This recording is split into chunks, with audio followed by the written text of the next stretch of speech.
नमस्कार बहनों, भाइयों, मित्रों और हमारे प्यारे प्यारे बच्चों। कैसे हैं आप लोग। हमने विश्व की नदियों के बारे में पढ़ लिया है। आज हम पढ़ेंगे भारत की नदियों के बारे में। ठीक है, भारत की नदियों के अपवाह तंत्र के बारे में पढ़ेंगे। पहले हम जानते हैं अपवाह तंत्र क्या होता है। अगर अपवाह तंत्र की बात करें तो अपवाह तंत्र शब्द एक क्षेत्र की नदी तंत्र की व्याख्या करता है। अगर एक क्षेत्र की कोई नदी है, वो कैसे मिलती है, कैसे कहाँ जाके गिरती है, कहाँ से उसका उद्गम स्थल होता है, पूरी प्रक्रिया को हम अपवाह तंत्र कह सकते हैं। जिसमें अलग अलग दिशाओं से छोटी छोटी धाराएं आकर एक मुख्य धारा का निर्माण करती है। छोटी छोटी नदियां मिलकर एक जब बड़ी नदी का रूप धारण कर लेती हैं और फिर वही नदी जाके जब सागरों में, महासागरों में गिरती हैं, तो वही अपवाह तंत्र कहलाता है। जब छोटी छोटी धाराएं मिलेंगी तो एक मुख्य नदी बनेगी। ठीक है, और जो छोटी छोटी धाराएं होती हैं, उन्हीं धाराओं को हम सहायक नदी के रूप में जानते हैं। ठीक है, उन्हीं को हम सहायक नदी कहते हैं। हम जब नदी के बारे में पढ़ते हैं तो अपवाह तंत्र हमने जान लिया, लेकिन हम कभी कभी पढ़ते हैं कि डेल्टा नदियों के बारे में, डेल्टा क्या होता है, ऐसा शब्द हमको सुनने को बहुत मिलता है। आइए हम उनको भी देखते हैं। एक होता है ज्वारनद मुख, एसिचुरी या ज्वारनद मुख किसे कहते हैं, आइए देख लेते हैं। सागर तट पर स्थित आधा बंद खारे पानी का वह क्षेत्र जहां नदियां का ताजा पानी समुद्र के खारे पानी के साथ मिलती हैं, उन्हें क्या कहते हैं, ज्वारनद मुख कहते हैं। मतलब कोई नदी जब आके सीधे समुद्र में गिरती है, देखिए मान लीजिए एक नदी है आके समुद्र में सीधा गिर रही है, तो जो मुहाने पे समुद्र का खारा पानी और इधर से नदी का मीठा पानी जब आपस में दोनों मिलते हैं तो वहां पर क्या होता है, ज्वारनद मुख का निर्माण होता है। जो ये नदियां हैं, जैसे नर्मदा हो गया, ताप्ती हो गया, मांडवी हो गया, इनका जो समाप्ति स्थल है जहां पर ये खत्म होती हैं, वहां ज्वारनद मुख बनता है। आइए देखते हैं कि डेल्टा कहां बनता है। तो डेल्टा पर देखते हैं डेल्टा किसे कहते हैं। नदी जहां महासागर से मिलती है उस जगह नदी द्वारा बहाकर लाई गई मिट्टी के कारण नदी की धारा कई धाराओं में बढ़ जाती है। उस त्रिभुजाकार क्षेत्र को डेल्टा कहा जाता है। कहने का मतलब, मान लीजिए एक नदी यहाँ पहाड़ से निकली, बहते हुए आई, उसकी सहायक नदियां भी मिली बहुत सारी। ठीक है, मान लीजिए सहायक नदियां मिलती गई और नदी जब जब बढ़ते हुए आगे आई, तो जब यहाँ आ गई, इसके दौरान बहुत सारी मिट्टी मलबा है, मलबा के कारण इसके मुख पे जगह जगह मिट्टी जम जाती है। तो ये नदी का जो पानी है कई भागों में बढ़कर समुद्र में गिरने लगता है। तो यही जो त्रिभुजाकार आकृति बन रही है, इसी को क्या कहते हैं, इसी को हम डेल्टा कहते हैं। ठीक है, त्रिभुजाकार आकृति को ही डेल्टा कहते हैं। और इसका जो मिट्टी का क्षेत्र होता है जहाँ बीच बीच में, वह बहुत उपजाऊ होता है, क्योंकि नदियों द्वारा जो बहा की मिट्टी लाई जाती है उसे जड़ों मिट्टी कहते हैं। जड़ों मिट्टी कृषि के लिए बहुत उपजाऊ होता है। अगर बात करें किस किस नदियों पर डेल्टा बनता है, तो गंगा हो गया, ब्रह्मपुत्र, महानदी, गोदावरी, कृष्णा इत्यादि नदियों के समाप्ति स्थल पर बनता है डेल्टा। ठीक है, हमने डेल्टा देख लिया क्या होता है और अपवाह तंत्र देख लिया क्या होता है, सब कुछ देख लिया। अब आगे देखते हैं कि भारत की नदियों के बारे में, कि भारत का अपवाह तंत्र, हम पूरे भारत देश की नदियों के बारे में पता कर रहे हैं, तो हम भारत के अपवाह तंत्र देखेंगे। भारत के अपवाह तंत्र को मुख्यतः दो रूप में विभाजित किया गया है। पहला है हिमालय अपवाह तंत्र, दूसरा है प्रायद्वीपीय अपवाह तंत्र। हिमालय अपवाह तंत्र के अंदर हम तीन भागों में बांटे हैं, एक सिंधु नदी तंत्र, गंगा नदी तंत्र और ब्रह्मपुत्र नदी तंत्र। पहले देखते हैं हिमालय अपवाह तंत्र क्या होता है।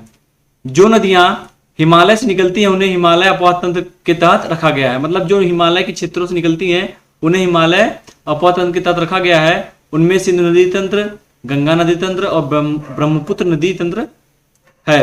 अगर प्रायद्वीपीय अपवाह तंत्र की बात करें, जो नदियां मध्य भारत या दक्षिण भारत से निकलती हैं उन्हें प्रायद्वीपीय अपवाह तंत्र के तहत रखा गया है, जैसे नर्मदा, ताप्ती, महानदी, गोदावरी, कृष्णा, कावेरी इत्यादि हैं। आइए इनके चित्र के माध्यम से इन्हें देखते हैं। चित्र में देखिए हिमालय अपवाह तंत्र ये है, जो हिमालय से, ये हमारा हिमालयी भाग है पूरा, यहाँ से लेके ये सब, यहाँ से जो भी निकलेंगी नदियां इतना, इनको क्या कहते हैं, हिमालय अपवाह तंत्र। लेकिन अगर वही नीचे की बात करें, भारत के इस भाग से जो नदियां निकलती हैं, या मध्य भाग हो चाहे निचला भाग हो, तो इसको क्या कहते हैं, प्रायद्वीपीय अपवाह तंत्र। ठीक है, देखिए इस भाग से सिंधु नदी का निर्माण होता है और इधर क्षेत्र में बहती तो इसे सिंधु नदी तंत्र कहते हैं। इस भाग में गंगा नदी बहती है अपनी धाराओं के साथ, इसे गंगा नदी तंत्र कहते हैं। और इस भाग में ब्रह्मपुत्र नदी बहती है तो इसे ब्रह्मपुत्र नदी तंत्र कहा जाता है। आइए आगे देखते हैं। पहले देखते हैं सिंधु नदी तंत्र। सिंधु नदी तंत्र के नाम से पता चलता है कि हम सिंधु नदी के बारे में पहले जानेंगे। सिंधु नदी देखिए यहाँ तिब्बत है, तिब्बत के पठार से निकलती है, जो चीन है, चीन में तिब्बत पड़ता है, वहां से भारत में आती है, भारत से फिर पाकिस्तान में चली जाती है।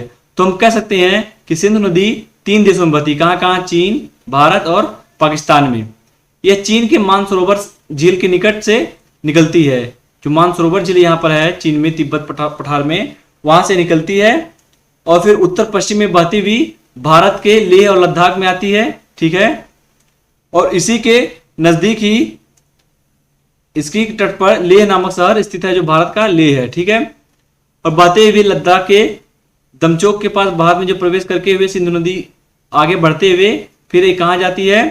दर्दिस्तान के पास पाकिस्तान में आ जाती है। यहाँ दर्दिस्तान स्थान है, वहां से पाकिस्तान में प्रवेश कर जाती है और आगे बहते हुए कराची होते हुए ये हिंद महासागर में जाकर अरब सागर में जाकर गिर जाती है। ठीक है, अरब सागर में बह जाती है। अच्छा हाँ, कभी कभी दिक्कत होती है, जो लड़के हैं वो कभी कभी दिक्कत कर देते हैं, समझ नहीं पाते कि अरब सागर कहाँ है, बंगाल खाड़ी कहाँ है। तो आपकी जानकारी के लिए बता दूं कि देखिए यहाँ अपना बंगाल है कि नहीं? बंगाल, यहाँ जब बंगाल है तो बंगाल के पास जो है वो बंगाल की खाड़ी है और जो दूसरी साइड है वह अरब सागर है। आप ऐसे याद रख सकते हैं ट्रिक के माध्यम से कि बंगाल के पास जो है बंगाल खाड़ी और जो विपरीत तरफ है वह अरब सागर है। ठीक है, ऐसे आप याद कर सकते हैं, क्योंकि प्राय जितनी भी नदियां हैं सब यही, चाहे बंगाल खाड़ी में गिरेंगी, चाहे बंगाल की खाड़ी में चाहे गिरेंगी, चाहे अरब सागर में गिरेंगी, और अधिकांश नदियां कहीं नहीं गिरती हैं, इन्हीं के आसपास गिरती हैं। ठीक है, हमने सिंधु नदी देख लिया, सिंधु नदी कहाँ से निकलते हुए कैसे कैसे जाके कहाँ पर गिरती है ये हमने देखा कि चीन से निकलती है, लेह होते हुए जब हिंदुस्तान में आती है, फिर यहाँ दर्दिस्तान होते हुए पाकिस्तान में, कराची होते हुए जाके अरब सागर में गिर जाती है। आगे देखते हैं। देखिए ये सिंध महासागर मानसरोवर से निकलती है, यहां से निकलते हुए गिलगिस्तान से होते हुए, गिलगिट से, और मिठानकोट में इसकी जो सहायक नदियां हैं, इनकी सहायक नदियां मुख्यतः देखा जाए तो सिंधु नदी की सहायक नदियां कितनी हैं? 5 हैं। कौन कौन सी? झेलम, चिनाव, ब्यास, रावी और सतलज, ये 5 इसकी सहायक नदियां हैं।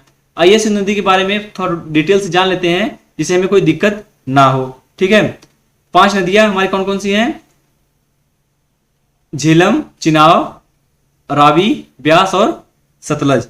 ठीक है, जो सिंधु नदी है, सिंधु नदी देखिए पाकिस्तान में इतना ही भाग बहा है, चीन में, और भारत में भी इतने ही भाग में बहती है, लेकिन अगर अधिकांश भाग देखा जाए तो यह पाकिस्तान में बहती है। अधिकांश भाग इसका पाकिस्तान में बहता है, इसलिए यह पाकिस्तान की सबसे लंबी नदी भी कहलाती है और यह पाकिस्तान की राष्ट्रीय नदी भी है। ठीक है, तो एग्जाम में अगर पूछे कि पाकिस्तान की राष्ट्रीय नदी कौन सी है तो सिंधु नदी है, और पाकिस्तान की सबसे बड़ी नदी कौन सी है तब भी सिंधु नदी है। ठीक है, सिंधु नदी जो है यह लगभग सर्दियों में जमी हुई रहती है, क्योंकि ये जो हिमालय क्षेत्र है यहाँ पर बहुत ज़्यादा ठंडी पड़ती है, बर्फ जमी जाती है, इसलिए जमी रहती है। लेकिन जैसे ही मार्च का महीना आता है यह पिघलना शुरू कर देती है और इसी समय इस नदियों में बाढ़ आ जाती है। लेकिन अगर मानसून के समय इसका जलस्तर बढ़ा हुआ होता है। ठीक है, अगर बात करें कि सिंधु नदी के किनारे हमारी जो प्राचीन सभ्यता है कौन सी? सिंधु घाटी सभ्यता इसी नदी के किनारे फली फूली और बढ़ी और बाद में समाप्त हो गई। ठीक है, और मैंने आपको बता दिया कि जो ये लेह स्थान है, लेह भारत का एक शहर है लेह। ठीक है, लेह लद्दाख जो आप जानते हैं इस समय केंद्र शासित प्रदेश बन गया है, वह सिंधु नदी के दाएं तट पर स्थित है। एग्जाम में कई बार पूछा गया लेह कहाँ स्थित है, तो सिंधु नदी के दाएं तट पर लेह स्थित है। ठीक है, आप जिस चित्र के माध्यम से देख सकते हैं, सिंधु नदी यहाँ से निकलती है, फिर बहते हुए यहाँ से होते हुए, यहाँ से होते हुए फिर यहाँ आके पाकिस्तान होते हुए आके यहाँ गिर जाती है। इसकी सहायक नदियाँ जैसे चिनाव हो गया, झेलम हो गई, यहाँ रावी हो गया, सतलुज हो गया। ठीक है, आदि नदियाँ इसमें आके मिलती हैं। तो हम आपको आगे ही बताएंगे। पहले देखते हैं हम जो सबसे ऊपर नदी है झेलम नदी, झेलम नदी के बारे में देखते हैं।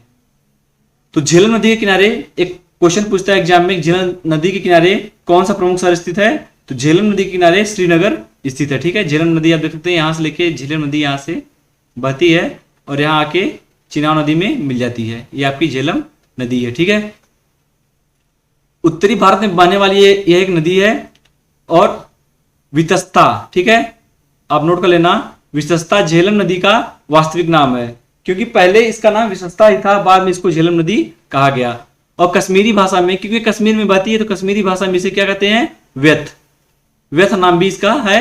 ठीक है, अगर इसके उद्गम स्थल की बात करें कि झेलम नदी कहां से निकलती है, तो यह बेरीनाग, ठीक है, बेरीनाग एक जगह है यहां पर, यहां से यह निकलती है। ठीक है, इसे शेषनाग नाम से भी जानते हैं। किस नाम से? शेषनाग नाम से भी जानते हैं इस स्थान को, बेरीनाग को, यहीं से निकलती है। अगर इसकी लंबाई की बात करें तो इसकी लंबाई लगभग 752 किलोमीटर है। ठीक है, 752 किलोमीटर है। और यह एक स्थान है पाकिस्तान में, क्या? झंग स्थान है, वहीं पर यह चिनाव नदी में जाके मिल जाती है। चिनाव नदी में यहां झंग स्थान है। ठीक है, कौन सा स्थान?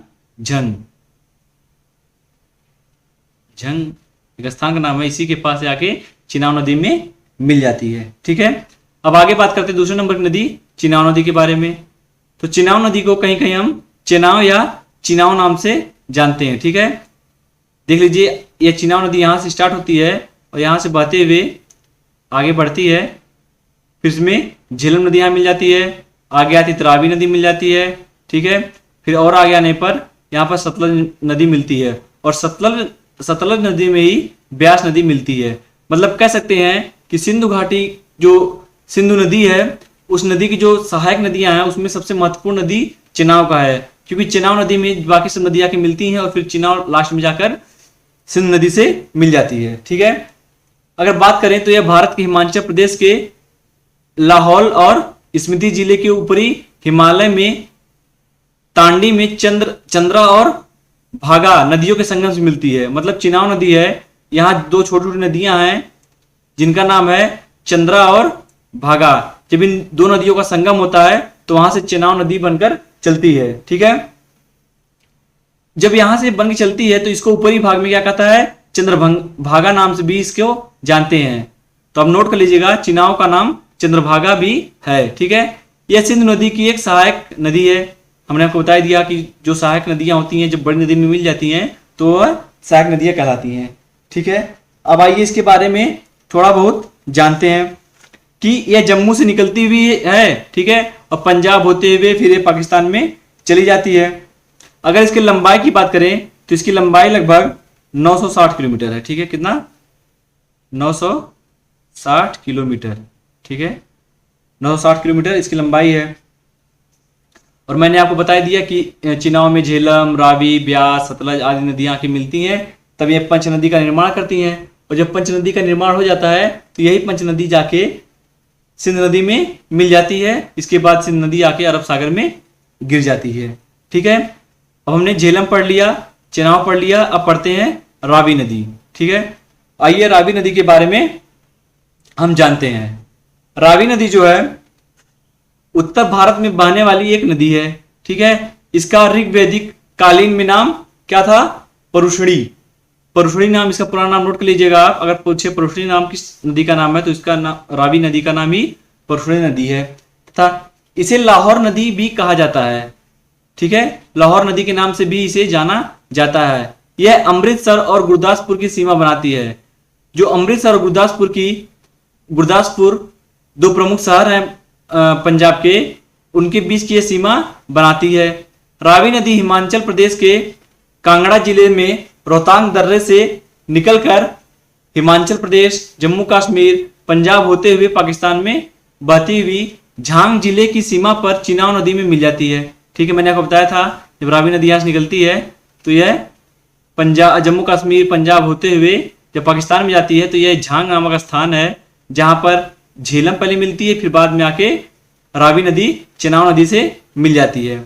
और इसी नदी पर किस बांध का निर्माण किया गया है? थीन बांध का निर्माण किया गया है, यह भी आप नोट कर लेना, ठीक है।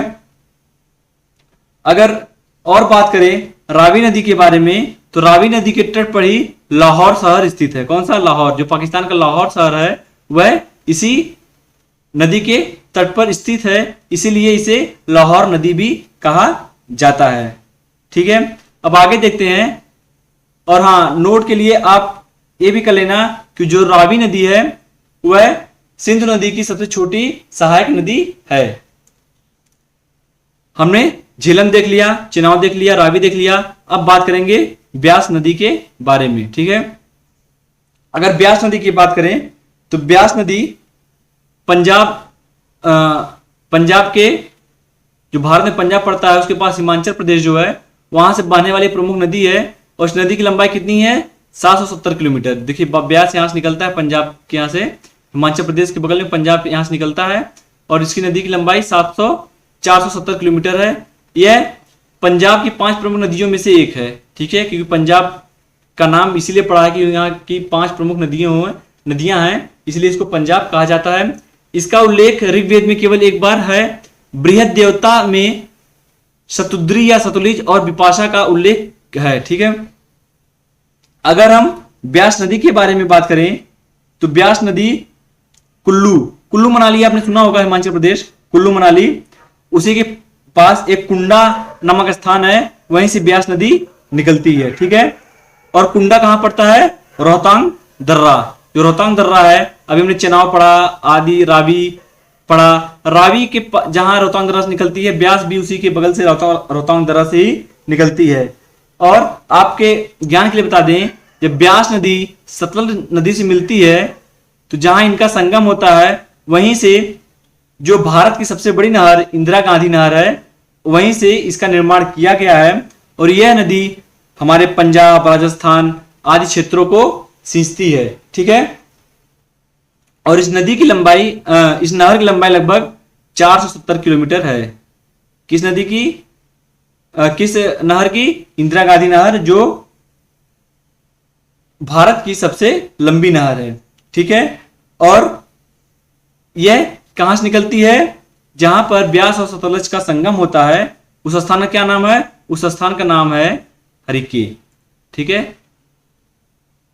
हरिके, ठीक है, हरिके नामक स्थान से निकलती है।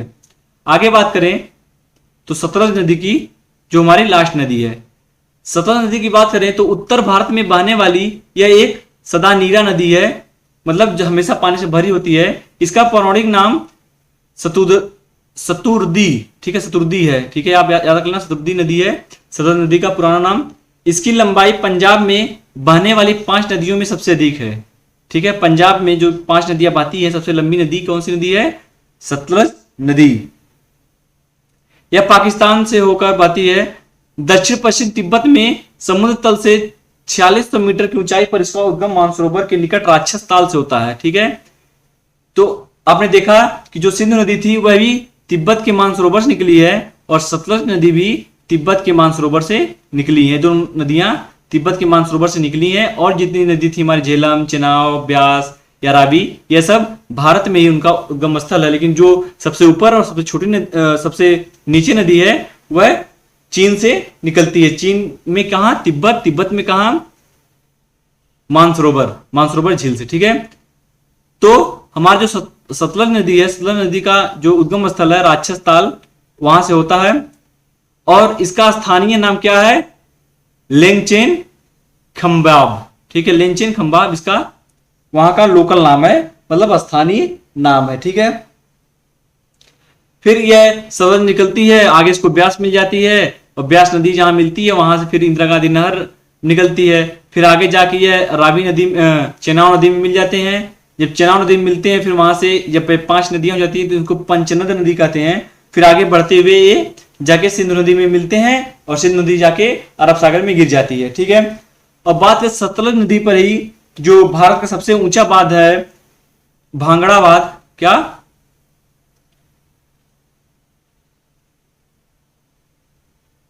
भाखड़ा बांध, यही सतलज नदी पर स्थित है, जो भारत का सबसे ऊंचा बांध है। ठीक है, तो जो इंदिरा गांधी नहर है, इनको क्या कहते हैं, ये राजस्थान की जीवन रेखा कही जाने वाली इंदिरा गांधी नहर है। ठीक है, इस नदी से जो सिंचाई होती है वह चाहे राजस्थान हो गया, चाहे हाँ राजस्थान तो सबसे ज्यादा इससे सिंचाई करता है, राजस्थान ही, तो राजस्थान की यह जीवन रेखा कही जा सकती है। ठीक है, क्योंकि राजस्थान नदी, जो राजस्थान में इंदिरा गांधी नहर है, जितने भी कृषि क्षेत्र हैं ज्यादातर इसी से होते हैं। और इंदिरा गांधी नहर का मेन कारण जो है सतलज नदी है। अगर सतलज नदी ना हो तो इंदिरा गांधी नहर पानी से सूख जाएगी, बिना पानी के। ठीक है, और सतलज नदी का जो, अगर हम सहायक नदी की बात करें तो सहायक नदी उसका है ब्यास नदी। मैंने आपको बताया था कि ब्यास नदी ही जाके सतलज नदी में गिरती है। आशा करता हूं कि आपको ये समझ में आया होगा। आइए देखते हैं कि सिंधु नदी तंत्र के बारे में पढ़ रहे हैं, तो अगर हम सिंधु जल समझौता ना पढ़े तो कैसे हो सकता है। तो आइए पहले देख लेते हैं सिंधु जल समझौता के बारे में। ठीक है, सिंधु जल समझौता जो हुआ था, कब हुआ था, 1960 में। बहुत लोग बोलते थे चलो 1960 में हुआ था, लेकिन अब वह समय नहीं रह गया। जो पहले का परीक्षा पैटर्न था वो बदल चुका है। अब हमको डेट पूछ लेती है कि 1960 में कब सिंधु जल समझौता हुआ था। तो कब यह हुआ था, 19 सितंबर को। सितंबर को हुआ था। और कहां पे हुआ था, कराची में। ठीक है, कराची, पाकिस्तान के कराची में। ठीक है, कराची में हुआ था। कौन कौन किया था इसमें, जो हमारे देश के उस समय प्रधानमंत्री जवाहरलाल नेहरू जी थे और पाकिस्तान के राष्ट्रपति अयूब खान जी थे। इन्हीं की दोनों की मध्यस्थता में ही कराची में 19 सितंबर को 1960 में यह सिंधु जल समझौता हुआ था। अगर बात करें इसकी मध्यस्थता कौन कर रहा था, मतलब मध्यस्थता मतलब बीच में जो इन लोग के निर्णय को समझेगा या सुनाएगा, तो वह विश्व बैंक ने इनकी मध्यस्थता की थी। अब आप जानकारी के लिए बता दें कि मान लीजिए सिंधु जल समझौता हुआ था, तो उसमें क्या कहा गया। इसमें कहा गया कि ऊपर की जो 3 नदियां हैं, सिंधु नदी, झेलम नदी और चेनाब नदी, इस पे पाकिस्तान का हक होगा। लेकिन कितना, 80%। जो इस नदियों में जल होगा उस पर 80% पाकिस्तान का होगा और 20% हक होगा भारत का। भारत इस पे बांध बनाए, सब कुछ करे, लेकिन कभी पानी नहीं रोक सकता, क्योंकि अगर पानी रोक देगा तो पाकिस्तान में अकाल पड़ जाएगा और यह मारा जाएगा। इसलिए यहां पानी रोक नहीं सकता है। 80% पानी पाकिस्तान यूज करेगा, 20% भारत यूज करेगा। और बात करें रावी नदी, ब्यास नदी और सतलज नदी का, तो इस पे भारत का हक है। भारत इसका 80% पानी उपयोग कर सकता है और 20% उपयोग करेगा पाकिस्तान। ठीक है, यही सिंधु जल समझौता में हुआ था। लेकिन ऐसे माहौल बन रहे हैं, युद्ध की शंकाएं ऐसी हो रही हैं कि मुझे लगता है जल्दी सिंधु जल समझौता जो हुआ था यह रद्द हो जाएगा, भारत और पाकिस्तान के संबंध को देखते हुए। ठीक है, आशा करता हूं आपको यह वीडियो पसंद आई होगी। मिलते हैं अगले वीडियो में। जय हिंद, जय भारत, वंदे मातरम। अगर तलवार की नोक पर या एटम बॉम्ब के डर से कोई हमारे देश को झुकाना चाहे, दबाना चाहे, ये देश हमारा दबने वाला नहीं। तो एक सरकार के नाते हमारा क्या जवाब हो सकता है सिवाय इसके कि हम हथियारों का जवाब हथियारों से दें।